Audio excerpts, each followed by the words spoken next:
Have you ever felt the strange, almost electric silence that comes when a crowd moves in perfect agreement? When thousands of voices speak as one, and yet you feel utterly alone? It's that moment in a stadium when the chant swells and your heart starts to beat in time with everyone else's. It's the election night broadcast when you watch the results roll in, and it seems as if history itself has chosen its path. It's the rally, the parade, the public celebration, when your own thoughts blur into the noise of the many. And somewhere, deep in the quiet corridors of your mind, a small, inconvenient question stirs. What if we're all wrong? You've been told since childhood that democracy is the highest achievement of civilization, that your voice matters, that the majority's will is sacred, that freedom lives in the act of voting. But part of you wonders, how can truth depend on counting heads? If 99 people believe something false, does the sheer weight of their agreement turn it into reality? If everyone around you celebrates and you feel doubt, are you the one lost in delusion or the one who's awake? Imagine walking into a vast hall, its ceiling lost in shadow. 1,000,000 candles burn there, and you hold one too. The air is thick with heat and light. Everyone swears the flames are eternal, unshakable. Yet you notice a faint draft cold, unseen, making your candle tremble. You glance around. No one else seems to notice, or maybe they do, but their eyes dart away, unwilling to meet yours. You're told that in democracy, the people decide their fate. But what if the people are dreaming together? What if the vote, the debate, the grand speeches are not the path to truth, but the walls of a shared hallucination? Plato warned that democracy can decay into a tyranny of opinion, where the crowd worships its own desires as if they were divine. But you've never been shown what that actually feels like, until now, in this moment, as the unease grows in your chest. And perhaps the most disturbing part is this: the system doesn't force you to believe. It invites you. It seduces you. It tells you that agreement is safety, that dissent is loneliness. And because you are human, because you are wired to seek belonging, you almost can't resist. Think about it. How many of your convictions are truly your own? How many came pre-wrapped in the language of common sense or what everyone knows? How often have you mistaken the feeling of being in the majority for the feeling of being right? There's a paradox here so sharp it cuts before you even touch it. Democracy promises freedom through unity, yet unity can strangle freedom without ever raising a hand. You find yourself staring at this paradox like an optical illusion. First, it looks like liberation, then like a cage, then back again. Which image is true? And why does it feel dangerous to even ask? Perhaps you've already felt it in family dinners where politics is discussed, in online comment wars, in whispered conversations where people check over their shoulders before speaking. The fear is never of the government directly. It's of us, of each other. The crowd polices itself. So here you stand, holding your flickering candle, surrounded by the warmth and light of the collective, but sensing that cold draft again. You're not sure if you're brave enough to step outside the hall or foolish enough to try, because to question the crowd is to step into the dark, and you don't know if truth lives there or madness. And that is where our journey begins, in the space between the glow of shared belief and the shadows that threaten to swallow it. You sense it now. The draft that makes your candle tremble is not just the wind. It is something deeper, invisible, and ancient. The problem with democracy, Plato whispered through the centuries, is not in the laws, nor in the mechanics of voting. It is in the human mind itself. Democracy assumes that people are rational, but you've lived long enough to see that reason is not the architect of the mind. It's the decorator. The foundation is older, rawer. Emotions, fears, tribal instincts. Carl Jung called it the collective unconscious, a vast undercurrent of inherited patterns and archetypes, steering us before we can even name the direction. When you join the crowd, you are not simply agreeing with others. You are surrendering to an ancient tide. Think of the last time you felt certain you were right before someone asked you why. You discovered, perhaps uncomfortably, that you didn't have reasons so much as stories, half-remembered arguments, slogans, images from childhood lessons, fragments of a documentary you once saw. Your convictions are less like carefully built houses and more like shelters assembled from whatever materials floated your way. This is the quiet flaw in democracy. It treats every opinion as if it were built on the same ground, when in reality, many rest on swamps of unexamined assumption. Nietzsche warned, madness is rare in individuals, but in groups, parties, nations, and ages, it is the rule.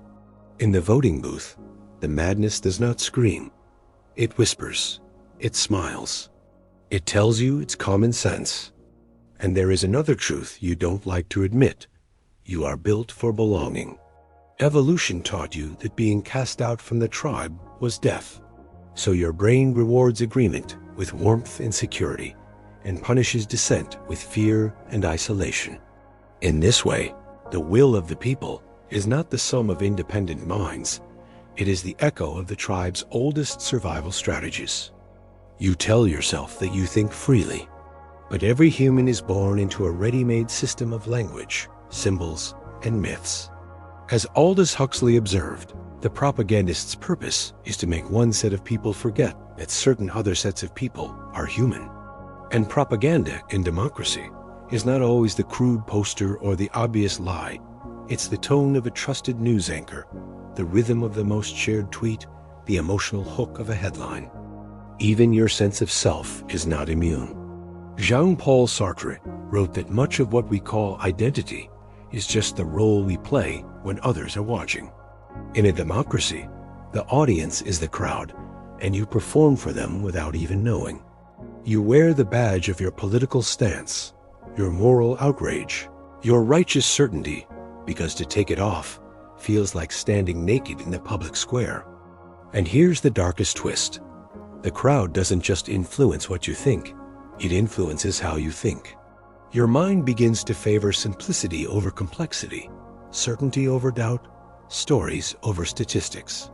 This is how the Mass Delusion Theory takes root, not in the absence of facts, but in the preference for comforting fictions. Schopenhauer warned that the truth passes through 3 stages. First, it is ridiculed. Second, it is violently opposed.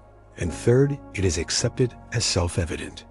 The crowd rarely tolerates the first 2 stages, so it clings to the familiar, even when the familiar rots. Viktor Frankl, who saw humanity at its extremes, observed that freedom is not just the space to choose, it is the courage to choose against the crowd. But democracy subtly punishes that courage. It tells you that the numbers are what matter, that legitimacy comes from majority will. And so, in the quiet corners of your mind, you start to wonder, if I am alone in my view, am I wrong by definition? This is the hidden architecture of the problem, the collective unconscious that moves you before reason arrives, the tribal wiring that rewards agreement and punishes dissent, the cultural scripts you inherit without consent, the cognitive shortcuts that make illusion feel truer than complexity. It is not that democracy is doomed.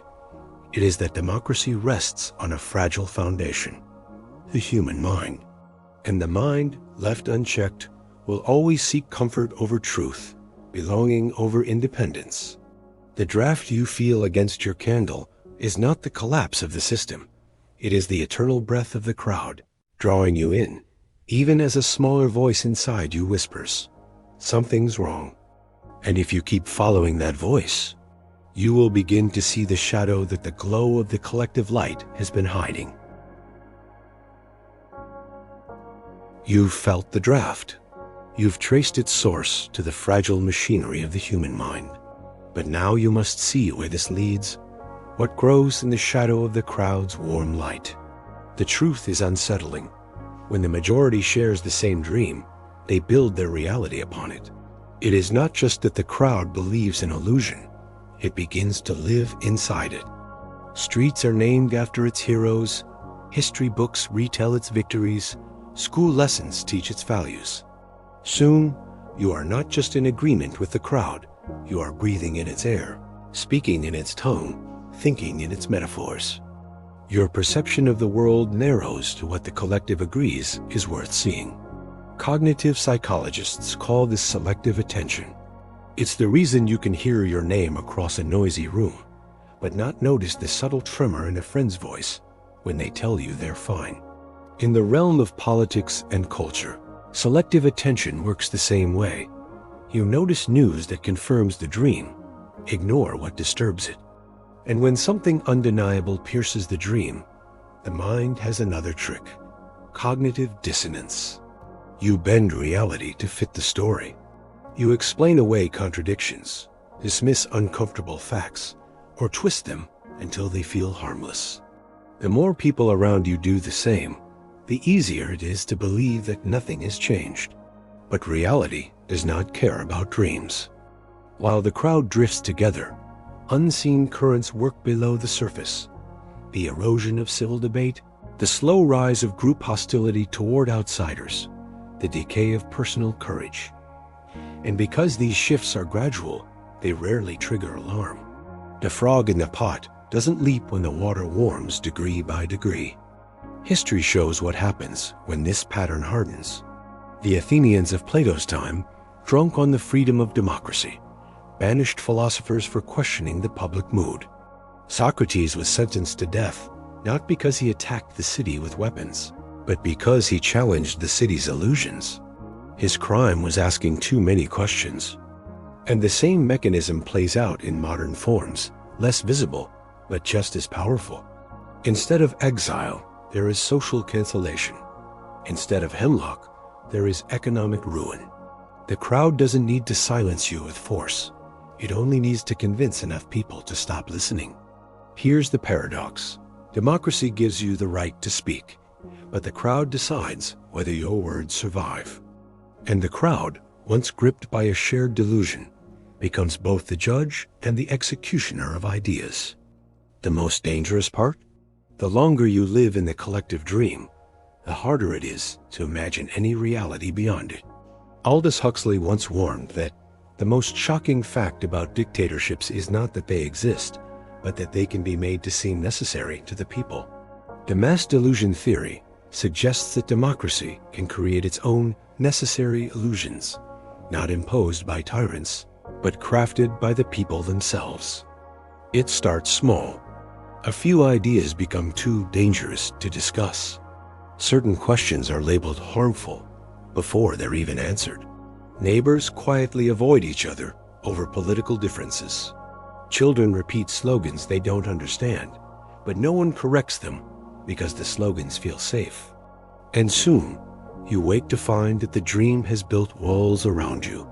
You can walk anywhere inside them, but you have forgotten how to step beyond. This is the quiet genius of mass delusion. It doesn't require you to surrender your freedom. It just teaches you to use it in predictable ways. You still cast your vote, speak your mind, and make your choices. But the range of what you can imagine has already been drawn for you. And so the great question returns. If you live inside a dream that the majority calls reality, how would you ever know you are dreaming? That is why the draft against your candle feels colder.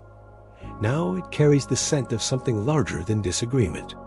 It is the whisper of a truth so far outside the collective light that to reach it, you would have to walk through the darkness alone.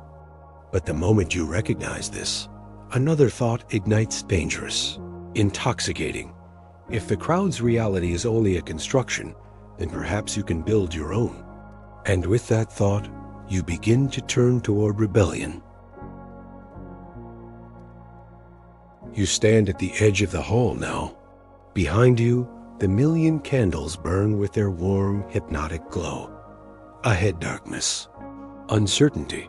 Silence so deep, it feels like a living thing. The crowd is still singing inside, the sound spilling through the great doors. Every instinct in you whispers, stay where it's bright. But rebellion does not begin with a shout. It begins with a refusal quiet, invisible.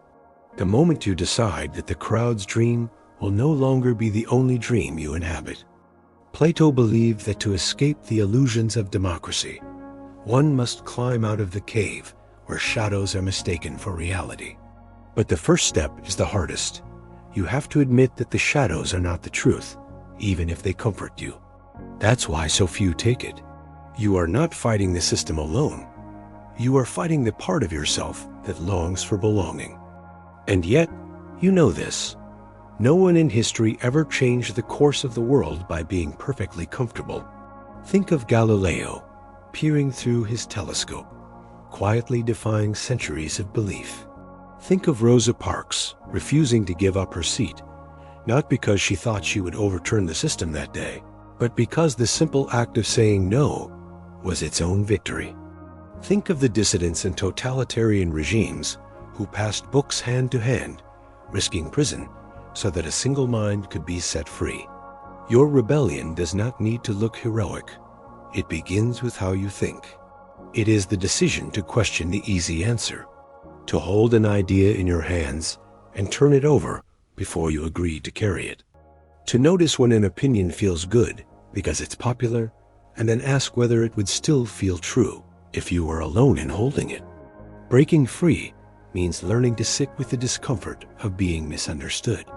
Nietzsche called this the price of being oneself. The crowd will see your independence not as courage, but as betrayal. Friends may drift away. Conversations may grow colder. The warm current of agreement will no longer carry you. And yet, in this exile, you find something precious, the return of your own voice. It is quieter than the roar of the crowd, but it is steady. It begins to guide you, and with each decision made on your own terms, you feel the strange exhilaration of inner sovereignty. There is a trick to this rebellion. It's not about isolating yourself from everyone. Total separation is just another prison. Instead, you seek those rare others who have also stepped outside the glow. You recognize them not by what they believe, but by how they think. Conversations with them are different, less about winning, more about discovering. Together, you form not another crowd, but a constellation. Individuals connected by choice, not compulsion. This is where you begin to build a new value system, not one dictated by majority will, nor one inherited without question, but one crafted with the precision of a sculptor, chipping away falsehood to reveal the form beneath. It will not be perfect, no human system is, but it will be yours, shaped by truth-seeking rather than comfort-seeking. The Mass Delusion Theory thrives on passivity. The moment you become an active participant in your own mental life, you weaken its grip. Each choice to think independently is like opening a window in the hall, letting in air that carries the scent of something beyond the dream. But here's the paradox of freedom. The more you awaken, the more you see illusions everywhere, not just in politics, but in culture, relationships, even in the stories you tell yourself. At first, this is exhausting. Then, it becomes liberating. Because once you learn to see through one illusion, you can see through them all. And so your rebellion matures into something greater than opposition. It becomes creation. You are no longer merely resisting the crowd. You are building a life that stands outside its walls. You glance back one last time at the Hall of Candles. It still glows, still hums with the comfort of unity. But you know now that the light there is not the only light. And in the darkness ahead, something begins to glow and return faint, but growing. It is not given to you. You are making it yourself. You walk deeper into the dark. At first, it feels like falling, no familiar shapes, no handrails of public opinion to hold on to. The glow of the hall behind you fades until it is only a memory. And then, slowly, your eyes begin to adjust. You realize something astonishing. The darkness is not empty. It is filled with other lights, small, scattered, fragile, but real. Each one belongs to someone who also stepped away from the crowd. They are not arranged in neat rows like the candles in the hall. They flicker in different colors, move at different rhythms. They are alive, And in this unplanned constellation, a truth emerges. Reality was never supposed to be built by unanimous agreement. The crowd's dream, as comforting as it felt, was a cage precisely because it erased difference. It sought harmony by silencing dissonance. But life itself is dissonance. Ideas clashing, truths competing, visions challenging each other into becoming sharper. You begin to see the great lie at the heart of the Mass Delusion Theory. It was never that democracy is evil, nor that the crowd is doomed to madness. It is that truth could ever be the property of the many. Truth, you realize, is not a vote to be counted. It is a flame to be guarded, often alone. This is why so many feel lost in the collective dream. They are trying to find themselves in a mirror made of other people's faces. But a mirror like that only reflects the majority, never the individual. Here, outside the hall, you no longer measure your thoughts by how many agree with you. You measure them by their alignment with something quieter, older, deeper, what Viktor Frankl might call your inner will to meaning. You stop asking, "Is this popular?" and start asking, "Is this true?" And now you understand the most dangerous kind of freedom, the freedom to define reality for yourself. It is dangerous because it demands responsibility. There is no crowd to hide behind, no collective to blame when you are wrong. Every choice is yours, and so are the consequences. Yet in this responsibility lies an almost unbearable beauty.